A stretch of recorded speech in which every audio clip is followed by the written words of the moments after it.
What's going on, my fellow Jedi and Padawans? Welcome back to another Jedi gaming video. Thank you guys so much for coming back to the channel, and if you guys are new, welcome. Thank you guys so much for the support lately. Has been off the charts.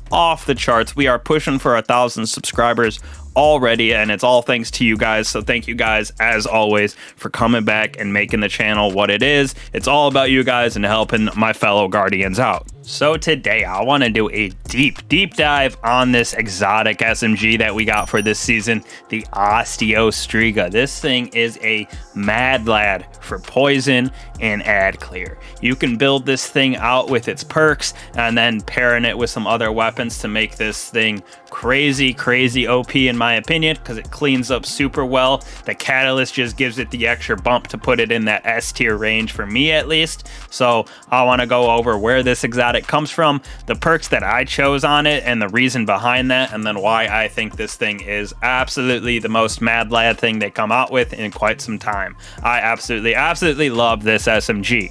So first off, this SMG comes from the story at the very end. Ikora Rey, when you beat the campaign, will give you the option to craft this at the Enclave within the crafting area.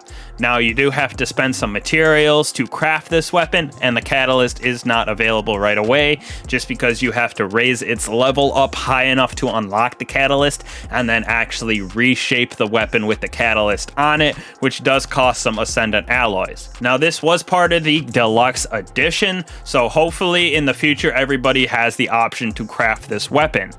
Now, for crafting, you have a couple different options of how you build this bad boy out. So here at the crafter, you can see you have to grab its intrinsic perk, which fires the stream of Sentinel toxic projectiles that track the targeted enemy. That right there in itself is crazy broken, because you can shoot a couple and those little projectiles will just track the enemy and then absolutely annihilate it.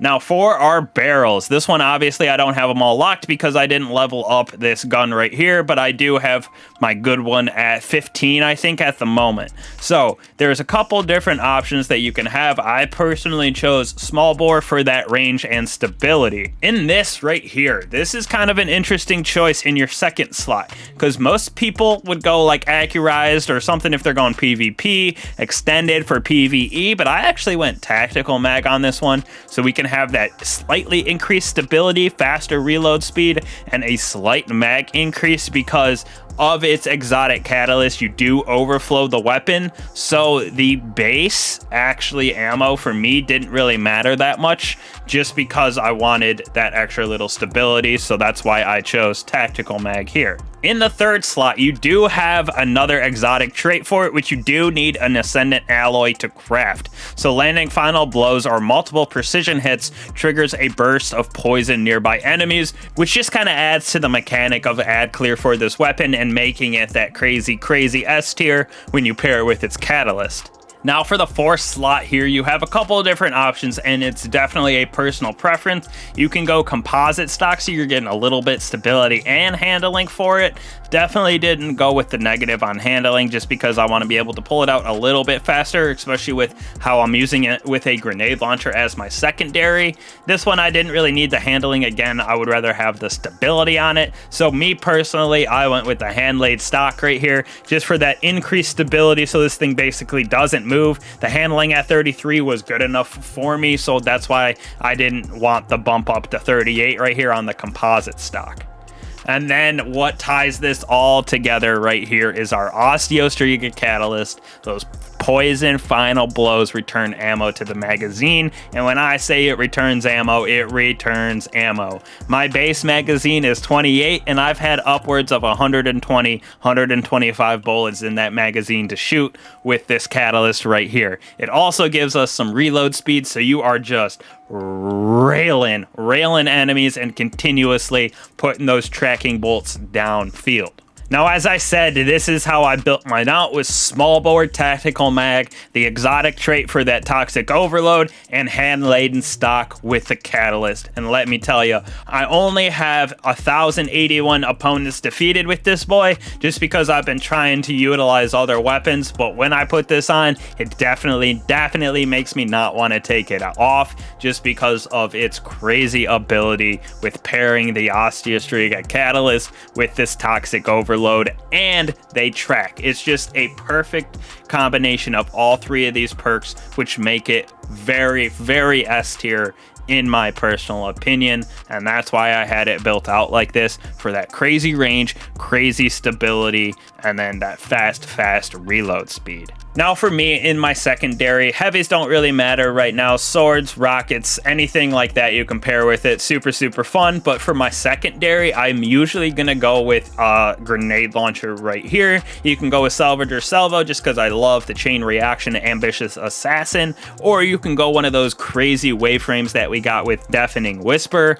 The new raid also has a waveframe grenade launcher that comes from it, as well as our psyops. So you have a couple options to throw in there, and I'm using these grenade launchers to take some of the bigger enemy shields and health down, and then you can finish it off with the SMG to get that poison to proc and kill enemies around it, and then get that overflow on the ammo within the magazine.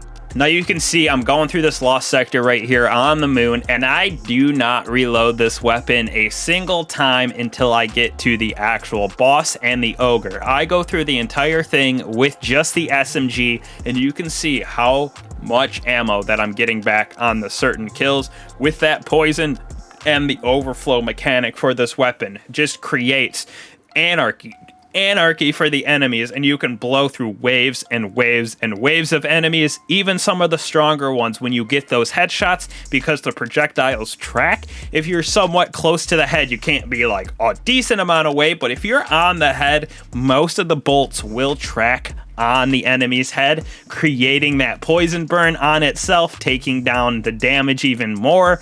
So it's just kind of a crazy pairing of ad clear mixed with that poison damage, creating a little extra DPS. You can throw in, like I said, a grenade launcher to kind of help out on some of the bigger enemies, but I really wanted to show how crazy this thing was for ad clear and going through lost sectors like this, or even Altar of Sharos that I'll show in a second here. I just stand and wipe everything out. Like I said, just besides this boss and the ogre here. I did have to do a little extra reload on that enemy, but it still tanked him pretty hard. And then after I move out of the lost sector, we got the Altar of Sorrows here, and I'm just basically standing clearing ads while people are dealing with the nightmares, and you can see it just is never having to reload. I'm sitting here, I barely have to aim, I'm hip firing it even, and those little toxic bolts are tracking everywhere, defeating enemies, causing that burn, and then you're just getting ammo back. It's kind of crazy for me, in my opinion, and this gun can be built out wild. I love this thing, and it's definitely an S tier PvE weapon for me.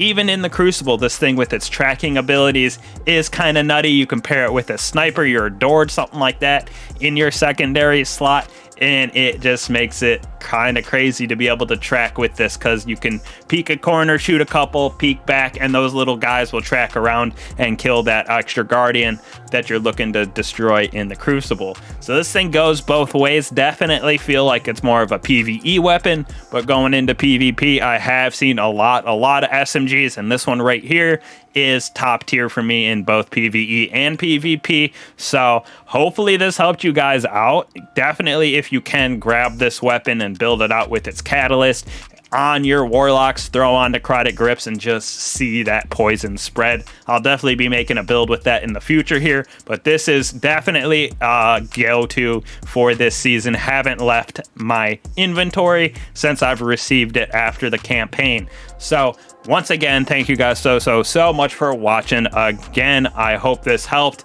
Grab this weapon ASAP. I'll catch you guys in the next one. Peace.